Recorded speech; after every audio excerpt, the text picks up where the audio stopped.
I love you. Itulah kata-kata Tuhan Yesus yang seringkali Ia sampaikan kepada kita. Saudaraku, pernahkah kita berpikir bahwa Yesus setiap hari berkata, I love you? Atau pernahkah kita merenungkan sejenak saja dan merenungkan kata-kata ini, bahwa Yesus seringkali berkata, I love you, aku mengasihi kamu. Bahwa benar-benar Yesus sungguh-sungguh mengasihi kita. Sebagaimana yang Yesus katakan sendiri dalam Yohanes 15 ayat yang ke-9. Seperti Bapa telah mengasihi aku, demikianlah juga aku telah mengasihi kamu. Tinggallah di dalam kasih-Ku itu. Dan dalam Mazmur 103 ayat 13, seperti Bapa sayang kepada anak-anaknya, demikian Tuhan sayang kepada orang-orang yang takut akan Dia. Kasih yang dimaksudkan dalam ayat ini adalah kasih personality. Sedangkan dalam Yohanes pasal 3 ayat 16, karena begitu besar kasih Allah akan dunia ini, sehingga Ia telah mengaruniakan anaknya yang tunggal, supaya barang siapa yang percaya kepadanya tidak binasa melainkan beroleh hidup yang kekal. Itu berbicara tentang kasih global, kasih semua orang, kasih seluruh dunia. Kalau kita flashback ke belakang sedikit, dalam Malayaki pasal yang kedua, Malayaki pasal yang pertama ayat yang kedua yang berbunyi, Aku mengasihi kamu, firman Tuhan. Tetapi kamu berkata, dengan cara bagaimanakah engkau mengasihi kami? Bukankah Esau itu kakak Yakub? Demikianlah firman Tuhan. Namun aku mengasihi Yakub.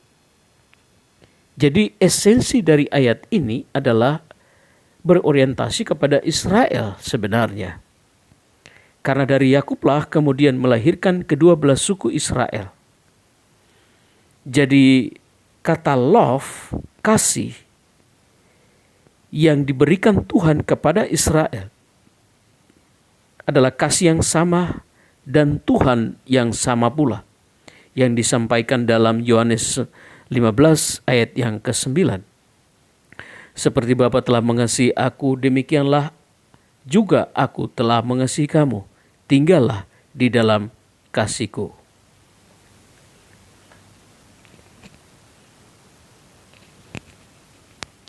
Dalam esensi yang kedua, makna konteks yang disampaikan Yesus, ya, pada bagian yang terakhir Injil Yohanes pasal 15 ayat yang ke-9, yaitu dalam konteks kamu tinggal di dalam kasih-Ku itu. Inilah makna plural, stay in my love. Ketika kita kolerasikan dengan Injil Yohanes pasal 15 ayat yang ke-12, inilah perintahku, yaitu supaya kamu saling mengasihi seperti aku telah mengasihi kamu. Kata saling mengasihi bukan hanya sekedar kata-kata yang keluar, tetapi sungguh penggambarannya atau picture-nya harus sama dengan kasih yang Tuhan Yesus berikan kepada kita. Sebab itu dalam bagian akhir Yohanes 15 ayat yang ke-12 dikatakan, yaitu supaya kamu saling mengasihi seperti aku telah mengasihi kamu. Jadi sekali lagi, picture-nya sama seperti ketulusan kasih yang Yesus berikan kepada kita. Kata-kata yang sama juga ketika Tuhan Yesus menyuruh Musa, memanggil Musa untuk menerima 10 perintah yang tertuang dalam 2 loh batu yang ditulis oleh tangan Allah sendiri dalam 10 hukum. Dan kita perhatikan itu di dalam Injil Matius pasal yang ke-22 ayat 37 sampai ayat yang ke-39 yang berbunyi, jawab Yesus kepadanya, kasihilah Tuhan Allahmu dengan segenap hatimu dan dengan segenap jiwamu. dan dengan segenap akal budimu. Itulah hukum yang terutama dan yang pertama. Dan hukum yang kedua yang sama dengan itu ialah kasihilah sesamamu manusia seperti dirimu sendiri. Jadi pengertian sesamamu itu siapa?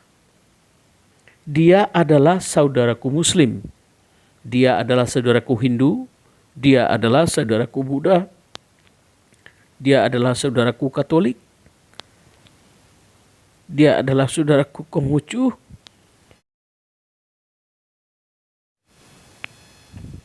Dia adalah saudaraku ateis.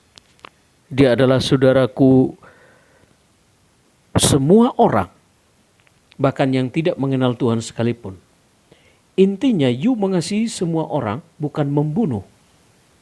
Sekali lagi, sesamamu manusia itu untuk dikasihi, bukan untuk dibunuh. Tuhan Allah Israel, Allah Abraham, Allah Ishak, dan Allah Yakub yang telah turun ke dalam dunia dan mengajarkan perintah atau ajaran yang sama persis dengan apa yang telah Ia sampaikan kepada Musa di Gunung Sinai. Itulah yang harus kamu lakukan. Itulah yang harus kamu kerjakan. Kalau kita perhatikan di dalam Yohanes pasal yang ketiga, ayat yang ke-34. Aku memberikan perintah baru kepada kamu, yaitu supaya kamu saling mengasihi. Sama seperti aku telah mengasihi kamu, demikian pula kamu harus saling mengasihi. Mengapa Yesus mengatakan perintah baru? Sebab perintah lama cuma menggunakan kata kasihilah sesamamu manusia seperti dirimu sendiri. Sedangkan dalam perintah baru dalam Yohanes 13 ayat yang ke-34, yaitu supaya kamu saling mengasihi. Sama seperti aku telah mengasihi kamu, demikian pula kamu harus saling mengasihi. Inilah yang disebut importasi imbal balik dari perintah baru tersebut.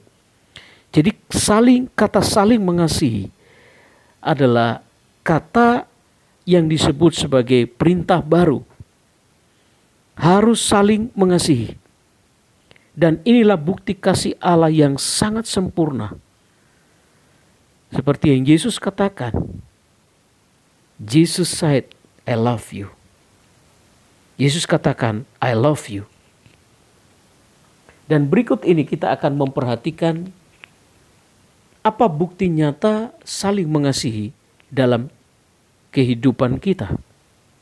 Nah, kita yang sebagai orang percaya, kita diberikan hukum, kita diberikan mandat, kita diberikan perintah, kita diberikan hak untuk melakukan bagian-bagian yang harus kita lakukan dalam hidup kita. Ada hal-hal yang memang harus kita lakukan di dalam hidup ini. Oleh sebab itu, mari kita lakukan hal ini sebagai bukti nyata bahwa kita benar-benar saling mengasihi satu dengan yang lain. Mengasihi bukan cuma saja saudara kita, bukan saudara saja seiman saja, tetapi semua orang. Tuhan berkata, kasihilah sesamamu manusia seperti dirimu sendiri. Kasihilah semua orang. Semua orang itu berbicara tentang seluruh manusia. Nah, kita akan melihat ada 9 butir bukti nyata saling mengasihi. Yang pertama, tinggalkan sejenak zona istimewa istanamu. Yang kedua, lihatlah sekelilingmu. Yang ketiga, banyak orang yang menderita di sekitarmu. Yang keempat, tinggalkan ketamakan dan keegoisanmu. Ingat bahwa mereka juga adalah saudaramu. Membagi sedikit rezekimu tidak membuat engkau jatuh miskin. Hartamu tidak menemani engkau dalam kuburmu. Yang kedelapan, orang kikir, egois, sombong, tidak peduli dengan orang lain. mereka itu tidak akan mendapat bagian dalam kerajaan Allah. Ingatlah yang kesembilan, ingatlah cerita Lazarus, orang miskin dan pengemis, orang yang sombong. Lazarus adalah pengemis, adalah seorang yang setiap hari duduk di depan rumah daripada orang kaya yang sombong ini. Itu tertuang di dalam Lukas pasal 16 ayat 19 sampai 21. Lazarus ini adalah seorang yang miskin dan juga pengemis yang setiap hari duduk di emperan pintu rumah daripada orang kaya ini. Tetapi orang kaya ini tidak pernah memperdulikan dia. Dan suatu ketika orang kaya ini meninggal, Lazarus pun meninggal. Tetapi kemudian Lazarus yang meninggal terlebih dahulu itu duduk di pangkuan Bapak Abraham. Artinya Lazarus itu masuk surga. Dan ketika itu orang kaya ini juga mati.